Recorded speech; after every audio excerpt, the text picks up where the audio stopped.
여러분 안녕하십니까? 오늘 2022년 3월 16일을 맞았습니다. 어느덧 따뜻한 봄이 우리 곁에 찾아와서 만물이 소생하고 하나님의 은혜가 자연에도 풍성하게 넘칩니다. 오늘 이 말씀을 통하여 우리 영혼에 충만한 하나님의 은혜가 함께하기를 축복합니다. 함께 나눌 말씀은요, 누가복음 21장 25절로 38절, 제가 앞부분, 뒷부분, 부분적으로 봉독합니다. 25절, 1월 성신에는 징조가 있겠고 땅에서는 민족들이 바다와 파도의 성난 소리로 인하여 혼란한 중에 곤고하리라. 사람들이 세상에 임할 일을 생각하고 무서워함으로 기절하리니 이는 하늘의 권능들이 흔들리겠습니다. 그때 사람들이 인자가 구름을 타고 능력과 큰 영광으로 오는 것을 보리라. 34절로 넘어갑니다. 너희는 스스로 조심하라. 그렇지 않으면 방탕함과 술취함과 생활의 염려로 마음이 둔하여지고 뜻밖의 그날이 덕과 같이 너희에게 임하리라. 이날은 온 지구상에 거하는 모든 사람에게 임하리라. 이러므로 너희는 장차 올 모든 일을 능히 피하고 인자 앞에 서도록 항상 기도하며 깨어있으라 하시니라. 아멘. 방금 읽어드린 이 말씀을 가지고 종말론적 신앙으로 깨어있기라는 제목하에 함께 은혜를 나누겠습니다. 자, 우리가 바로 앞서 말씀에서는 예루살렘 멸망과 관련하여 어떤 징조가 있을 것이며 또 실제로 예루살렘 멸망이 어떻게 집행될 것인지에 대해서 우리가 보았습니다. 이런 것들이 다 뭐냐면 22절에 나오죠. 21장 20절, 이 날들은 기록된 모든 것을 이루는 징벌의 날이라. 자신들의 구원을 위해서 아버지께서 보내신 메시아 그리스도를 거절한, 십자가에 못 박고 거절한 백성들에 대한, 하나님의 백성들에 대한 형벌의 날이 이렇게 온 것을 우리에게 가르쳐주고 있습니다. 그리고 실제로 AD 70년 예수님께서 예고하신 그대로 이 말씀이 성취되었습니다. 지금 이 책의 저자 누가는요, 예루살렘 멸망 직전에 있었던 징조들과 멸망을요, 단지 그걸로 끝나는 게 아니에요. 이것이 하나의 예표가 되고 예시가 되어서 이제 우리 주님께서 재림하시는 그날 직전에 있게 될 징조와 또 재림으로 세상에 심판이 임하고 믿는 자들은 구원받을, 바로 그것도 함께 연결시켜서 말하고 있는 것이죠. 우리가 예수님의 초림으로 인하여서 생겨진 이런 일들, 그리고 또 재림으로 인하여서 생겨진 이런 일들을 우리가 연관시켜서 우리가 같이 생각해 보게 되는 것입니다. 따라서 오늘의 말씀은요, 이제 예수님의 재림 직전에 있게 될 세상의 무서운 징조들에 대해서 우리에게 말하고 있습니다.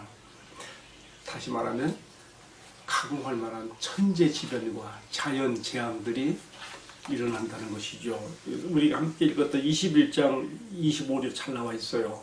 1월 성신에는 징조가 있겠고, 1월 성신 뭘 말해요? 해와 달과 별들의 징조가, 어떤 변동이 생긴다는 것이죠. 그리고 땅에서는 민족들이 바다와 파도의 성난 소리를 인하여 혼란 중에 곤고하니라. 이 지구를 덮고 있는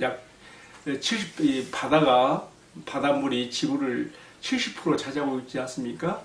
근데 이것이 이때는요, 지금 하나님께서 달과 지구 사이에 인력이 작용하게 하여서 다 이렇게 이 물이 넘치지 않고 홍수가 나지 않고 하루에 2번 만조와 저조, 즉 밀물과 썰물이 있어서 이 수면 조절을 하고 있는데 이게 다 풀려지는 거예요. 바다와 파도의 성난 소리로 인하여 혼란한 중에 곤고하리라. 이어지는 말씀에는 또 이렇게 나와 있어요. 사람들이 세상에 임할 일을 생각하고 무서워함으로 기절하리니 이는 하늘의 권능들이 흔들리겠습니다. 해와 달과 별들의 이상이 오게 되고요. 지금까지는 하나님께서 이 천지 만물을 창조하신 뿐만 아니라 이것들이 또한 질서 있게 잘 돌아가도록 섭리 운행하시잖아요.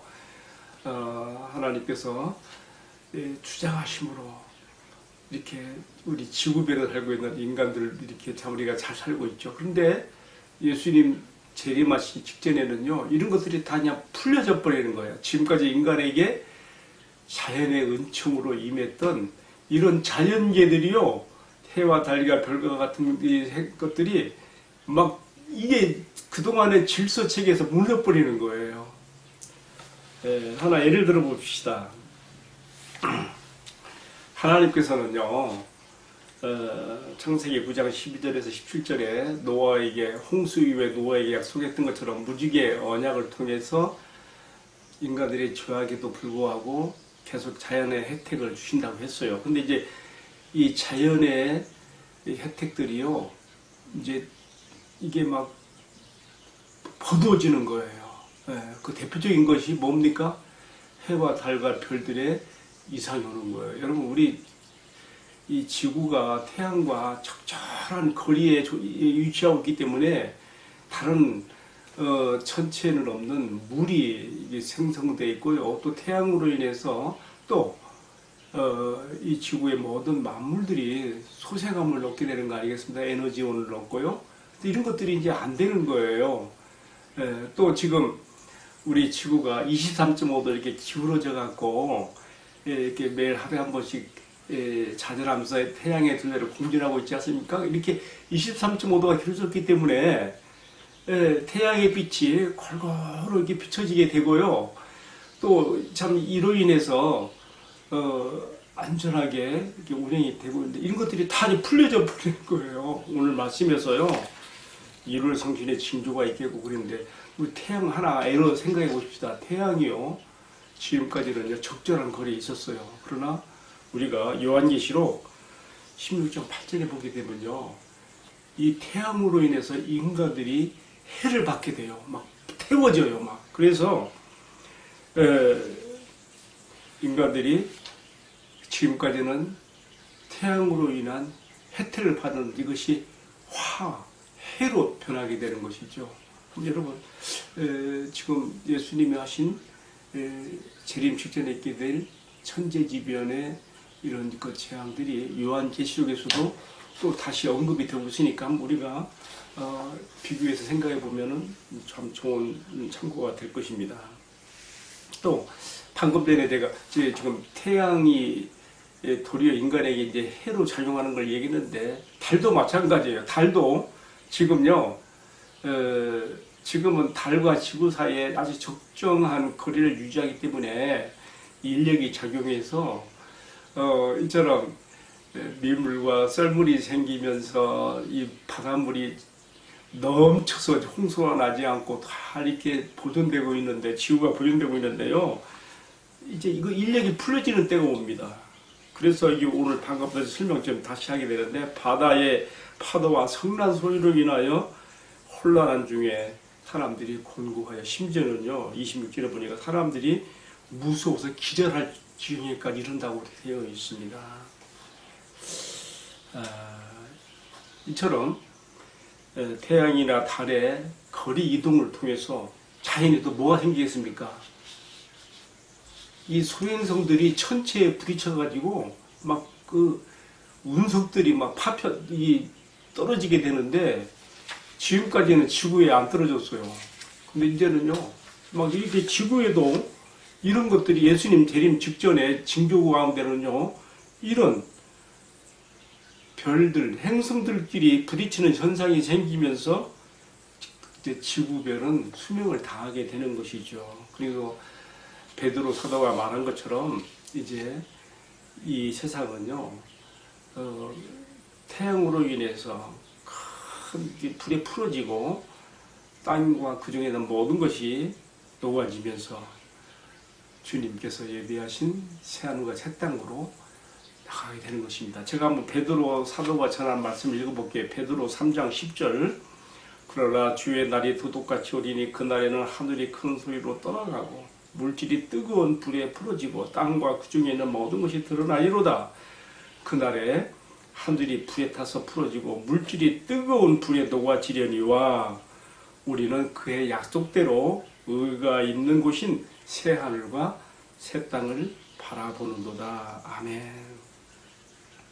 자, 예수님은 지금 오늘의 말씀을 통해서 우리에게 이 세상의 역사가 언제까지나 이어지는 것이 아니라 인자, 곧 예수님 자신의 재림과 더불어 세상의 역사는 종지부를 찍게 되고요.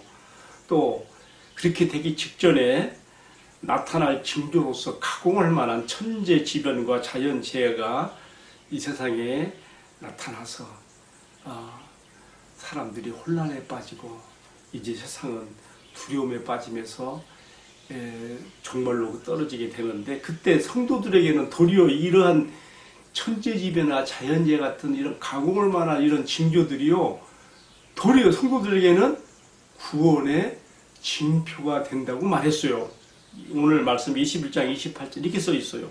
이런 일이 되기를 시작하거든 일어나 너희 머리를 들어라. 너희의 속량이 가까웠느니라. 아멘.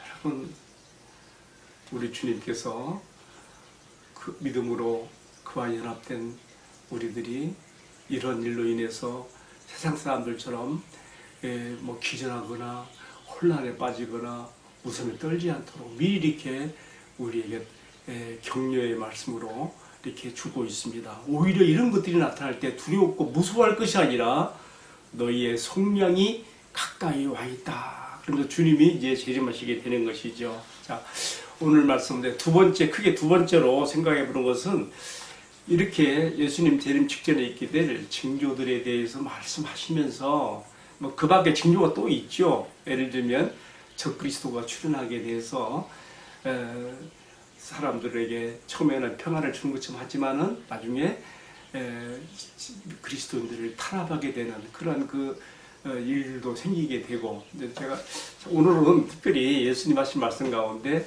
천재지변, 자연재해 같은 이 징조에 대해서만 언급하고 있으니까 제가 여기에만 지금 말씀을 초점 맞추고 있습니다. 자, 예수님 이렇게 재림 직전에 있게 될 징조에 대해서 다 말씀하신 다음에 우리에게 당부하십니다. 그 당부하시는 말씀이 21장 34절로 36절에 잘 나와 있습니다. 제가 한번 읽어볼게요. 이렇게 되어 있어요. 너희는 스스로 조심하여라. 그렇지 않으면 방탕함과 술 취함과 생활의 염려로 마음이 둔하여지고 뜻밖의 그날이 덕과 같이 너희에게 임하리라. 이날은 온 지구상에 거하는 모든 사람에게 임하리라. 이러므로 너희는 장차 올 이 모든 일들을 능히 피하고 인자 앞에 서도록 항상 기도하며 깨어 있어라. 아멘. 여러분, 우리가 예수님의 이 당부를 정말 마음에 새깁시다. 종말론적 신앙에 굳게 서서 이 말씀을 새깁시다. 지금 태평한 세월이 계속되고 있다고 생각하지 마시고요. 우리의 그 위치를요, 예수님께서 재림하시는 그 시점, 종말론적인 그 지점에 우리 자신들을 놓고 우리가 이 세상에서 우리 자신들을 깨어있는 기도에 우리가 서야 되겠습니다. 자, 오늘 주신 방금 읽은 예수님의 당부 말씀 가운데 특별히 마음에 와 닿아지는 것이 두 가지가 있어요. 하나는 뭐냐면요, 방탕함으로, 이렇게 했어요. 방탕함으로, 또 너희의 생활의 염려로 너희 마음이 둔하여지지 않도록 해라. 여기서 방탕이란 무엇입니까? 그 앞에 술 취함과 방탕이 같이 따라 나오는데요. 방탕함과 술 취함이란 말, 여러분, 방탕이라는 것이 무엇입니까? 방탕이라는 것은요, 세상 즐거움에 대한 지나친 탐닉에 빠져서 나 자신을 그냥 죄에 방임해 버리는 거 아니겠습니까? 이렇게 되면 점점점 죄의 늪에 빠져들어가게 되는 것이죠. 우리가 내 자신을 정말 깨어있는 그런 신앙과 기도에 세우지 못하고 세상 죄인에게 내 자신을 방임해 버릴 때에 우리는 자연히 우리의 마음이 점점 둔화해져서 기도를 잃어버리게 되는 것이죠. 또 여기 보니까 또 한 가지 있어요. 생활의 염려로 또 마음이 둔해진다 그랬습니다. 여러분, 먹고 살아가는 생활 염려 자체는 절대 죄가 아니지요. 그러나 그 염려가 지나치면요, 이것도 역시 주님께 대한 불신이 되고 또 우리 마음이 둔하여져서 주님의 오심을 기다리고 준비하는 신앙에 서지 못하게 한다는 것이죠. 그래서 예수님 마태복음 5, 6, 7장 산상수훈에서 천국 백성의 헌장의 말씀을 주시면서 마태복음 6장 33절 무슨 말씀하셨어요? 아주 중요한 말씀하셨어요. 너희는 무엇을 먹을까 마실까 염려하지 말라. 이것들은 세상 이방인들이 구하는 것이다. 너희는 달라야 되지 않겠느냐? 나의 보호와 나의 통치를 받는 천국의 백성된 너희들은 좀 달라야 되지 않겠느냐? 세상 사람들처럼 먹고 마시고 살아가는 그런 것이 너희의 주된 관심사가 되면 안 된다. 너희는 먼저 그 나라와 의를 구하라. 그렇게 되면 모든 것을 너희에게 더해준다고 약속하지 않았습니까? 생활 염려하지 않는 것이 우리가 천국 백성으로 살아가는 기본 ABC가 되는 거예요. 정말로 이런 것 때문에 생활 염려 때문에 우리 마음이 둔해져지고 영적 침체에 빠져서 기도를 잃어버릴 일이 생기지 않도록 우리가 각성하고 조심해야 될 것입니다. 이제 오늘의 말씀을 내리겠습니다. 요즘 우리는 4월 17일 부활주를 앞에 놓고 지금 특별히 사순절 기간을 지나가고 있습니다. 정말 이 기간이야말로 우리가 내 자신이 방탕함으로 죄에 내 자신을 방임하는 그런 것, 잘못된 것에서 돌이켜 자신을 절제하며 또 생활의 염려로서 마음이 둔해서 기도를 잃어버렸던 것들에 대해 다시 한번 기도의 불수를 붙잡고 주님께 가까이 나가는 기회로 삼아야 할 절호의 기회입니다. 우리가 이런 기간이 아니면 언제 또 우리 자신을 주님 앞에 바로 세우는 기간이 되겠습니까? 구약시대에도요, 태어날 때부터 나실일이 아니지만 하나님 앞에 자기 자신을 특별히 드리고자 하는 특별한 나실인들이 있었어요. 태어날 때부터 나실인이 아니고요. 어떤 특별한 목적을 위해서 하나님 앞에 자기 자신을 성결하게 하고 자신을 하나님 앞에 헌신하게 하는 기간을 특별히 가진 그것이 10일이든 20일이든 30일이든 40일이든 특별히 기간을 정해놓고 그런 기간을 가졌어요. 저는 지금 우리가 보내고 있는 이 사순절 기간이야말로 이제 앞으로 남은 기간이 얼마 남았습니까? 이제 한 달 30일 남았나요? 어쨌든 이 기간 동안 우리가 더욱 주님 앞에 우리 자신들을 바로 세우며 이런 기간을 통하여 정말 내가 방탕과 이런 죄의 방임으로 가는 그런 것들을 끊고 절제하고 내 믿음의 근육이 강화되어지고 주님께 향한 내 영성이 민감하여지며 이 종말론적인 신앙에 우리 자신들을 바로 세우는 기회로 함께 되기를 주님의 이름으로 축복합니다. 함께 기도하십시다. 주님, 오늘 주신 말씀에서는 주님의 재림 직전에 있게 될 세상의 천재지변과 자연재해 재난들이 어떤 것이 있겠는지 가르쳐 주셨습니다. 지금까지 인간들에게 온갖 자연의 혜택을 주었던 1월 성신 태양과 달과 별들마저도 이제는 그 혜택이 거두어지고 이제 천지간에 무서운 재난의 변동이 오는 것을 오늘 말씀을 통해 배웠습니다.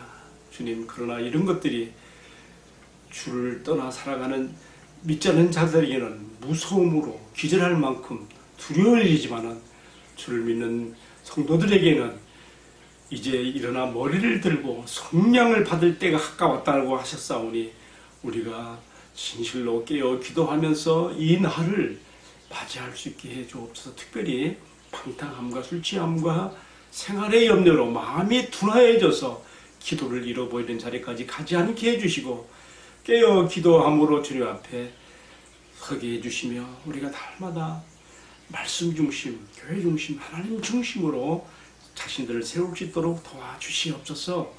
이 모든 말씀을 우리 주님 예수 그리스도의 이름으로 기도 올리옵나이다. 아멘. 예, 마쳤습니다. 감사합니다. 내일 또 뵙겠습니다.